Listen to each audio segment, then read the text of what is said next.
की मुखबिरी भी की।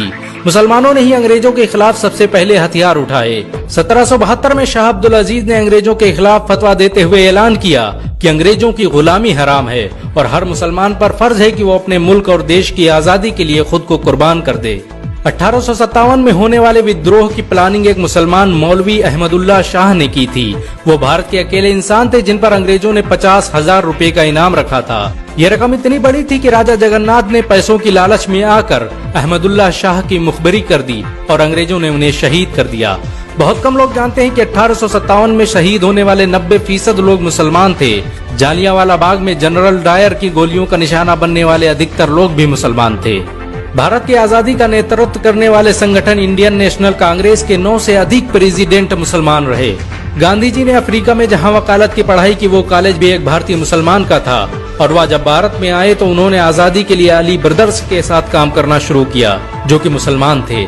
बहुत कम लोग जानते हैं कि 1921 में केरल के मुसलमानों द्वारा अंग्रेजों के खिलाफ लड़ी गई जंग में 3000 से अधिक मुसलमान शहीद हुए थे और 50,000 मुसलमानों के जेल में कैद कर दिया गया था।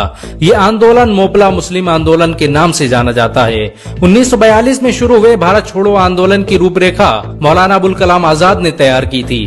संविधान निर्माता डॉक्टर भीमराव अम्बेडकर को पहचान दिलाने में मुसलमानों का बड़ा योगदान रहा है। 1946 में जब भीमराव अम्बेडकर दलित होने की वजह से इलेक्शन हार गए तो बंगाल मुस्लिम लीग ने उन्हें मुस्लिम इलाके से इलेक्शन लड़ने की दावत दी।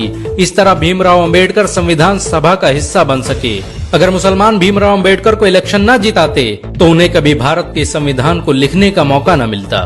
भारत की आजादी के लिए सबसे ज्यादा लेख, शायरी, गीत और किताबें मुसलमानों ने ही लिखी। अल्लामा इकबाल के जरिए लिखा गया सारे जहां से अच्छा आज पूरे भारत में गाया जाता है। आपको ये जानकर शायद हैरानी होगी कि देश के लिए शहीद होने वाला पहला पत्रकार मौलाना मीर बाकर एक मुसलमान था। भारत की आजादी के लिए मुस्लिम राजाओं और महाराजाओं ने अपने खजाने खोल दिए। कोलकाता के हाजी उस्मान सईद ने अपना सब कुछ भारत की आजादी के लिए कुर्बान कर दिया।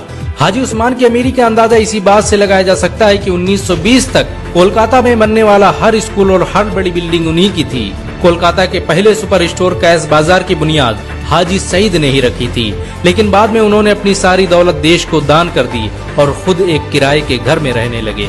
अमीर हमजा और अब्दुल हबीब यूसुफ मरफानी जैसे मुसलमानों ने अपनी अरबों रुपये की संपत्ति देश की आजादी के लिए कुर्बान कर दी। सुभाष चंद्र बोस द्वारा अफगानिस्तान में स्थापित की गई सरकार में 9 में से 5 मंत्री मुसलमान थे।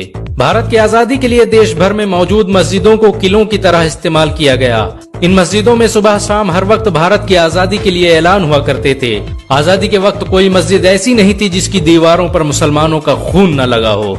इन सब के अलावा ऐसे करोड़ों मुसलमान हैं जिन्होंने भारत की आजादी और उसकी अस्मिता के लिए अपना सब कुछ कुर्बान कर दिया। सच तो ये है कि भारत की आजादी मुसलमानों के बगैर मुमकिन न थी। भारत आज भी आजादी के लिए मुसलमानों का एहसानमंद है।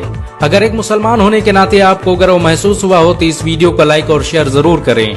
ऐसी और वीडियो को देखने के लिए हमारे चैनल को सब्सक्राइब करें, घंटा जरूर दबाएं।